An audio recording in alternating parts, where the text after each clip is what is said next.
Hey there, my friends. Looks like we made it to the end of another week. Hope you got some fun things planned this weekend. Hope you're getting good weather like we are here.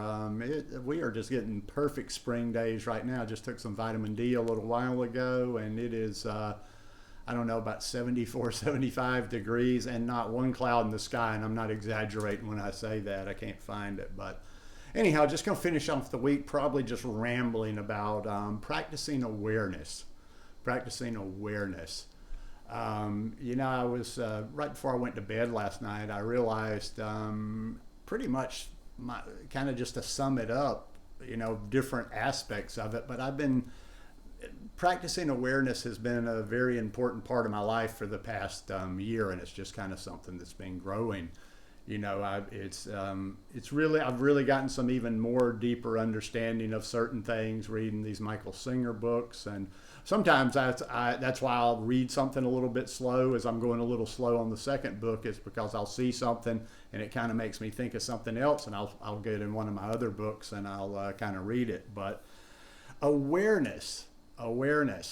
That's where it begins. A lot of people like to call it mindfulness, but everybody's throwing mindfulness out there these days. Everything is mindful, and a lot of times it's just kind of I don't know, a buzzword that people get caught up on. But like I said, I've been aware of mindfulness for probably the last 30 plus years, because got introduced to it by reading Thich Nhat Hanh.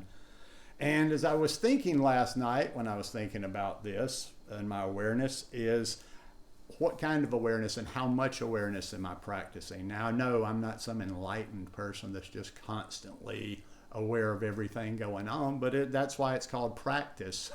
I'm always trying to, be better at it, and it strengthens itself each time I catch myself. And the first one is awareness of my thoughts.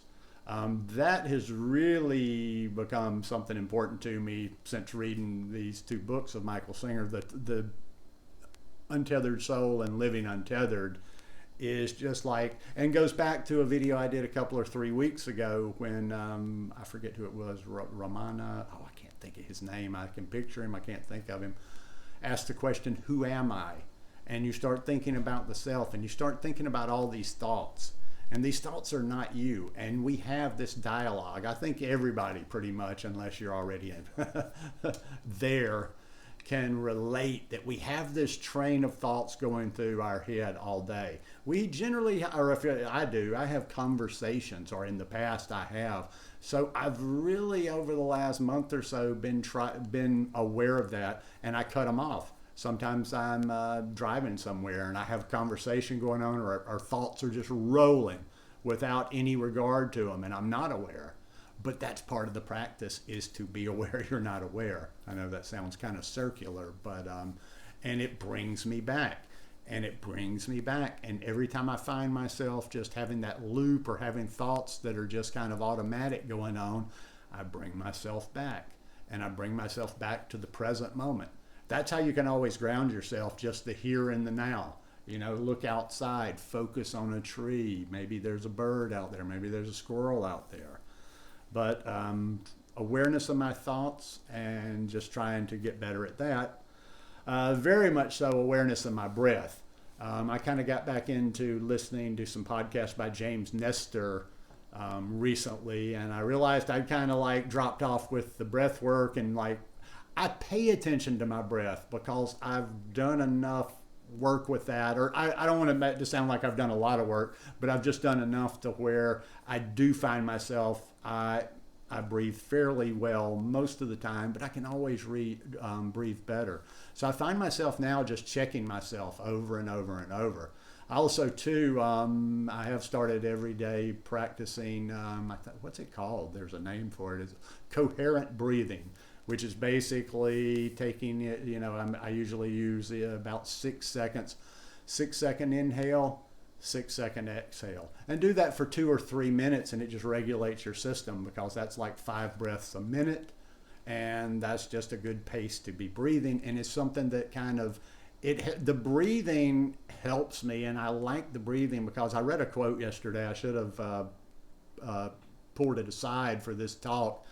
And it's talking about like how we change our emotions are very much tied to our breath. If we get anxious, if we get mad, if we get certain emotions, we can generally change those emotions by changing the way we breathe. So I do try to be focused on that quite a bit. And like I say, I've been doing a little bit, and I want to get back to a regular breath work practice. So I think that just kind of enforces it, or like really locks it in. When I'm practicing on a regular basis, it also makes me more aware when I'm not sitting down practicing. And just, that awareness spills over into things like awareness of action, awareness how I'm treating others. Now, I'm not around, I don't have, I'm kind of isolated here. I'm not around people a lot, but I go to the gym. I go to a coffee shop from time to time. I go to the grocery store. And sometimes I get in my own head. In fact, I've been startled a few times at the grocery store, like some worker there. I'll just be like, seriously on autopilot when I'm in the grocery store, and he'll come up and say something to me, and I'm probably strike him as kind of like the village idiot, because I talk to so few people outside my roommate. I'm kind of like, yeah. Or I can be sometimes dismissive, which I never want to be. So I try to just pay attention of my actions, also online, how I treat people. And that also includes awareness of speech, or not just my verbal speech, but awareness of writing, and trying to be kinder when we're online, because it's a jungle out there online. Boy, people are brutal out there. But I will say this, if you're soft and you don't, like comments can hurt your feelings and really put you on tilt, you probably want to be a little bit more careful with where you go online, because that's just, it's sad or whatever, but it's just a reality of being out there. So this just kind of helps me to quiet the noise. I don't get involved in dramas online. I don't have feuds with people. I don't want to fight with people. In fact, like if you want to attack me online, now if you come and attack me in my home, we're going to have a different story. But if you want to attack me online, I'm probably not going to say a word, because it's never going there. It doesn't accomplish anything. It's just it's just going to be, you're already in this agitated, angry place, and if I start returning that, it's just going to be this ping pong match back and forth, and we're just going to hit the ball back and forth without any resolution to it. So anyhow, like I said at the very beginning of this video, but this is just going to be kind of a rambling video today. But I would encourage you, I'll just finish with this, I would encourage you to, it doesn't matter what your philosophies are, whether you meditate, your religion, your politics, or anything else. Everybody can benefit from being more aware, and everybody can benefit from being aware to the point where we are always striving to live in the here and the now. We're not, overly focused on the future, and we're not worrying about things we've done or the past. So anyhow, take of this little talk what you will, but just felt like connecting with y'all today for the end of the week. And I hope you all have a beautiful weekend, and I'll see you here. Who knows, maybe I'll do a video this weekend. If not, see you next week. Peace.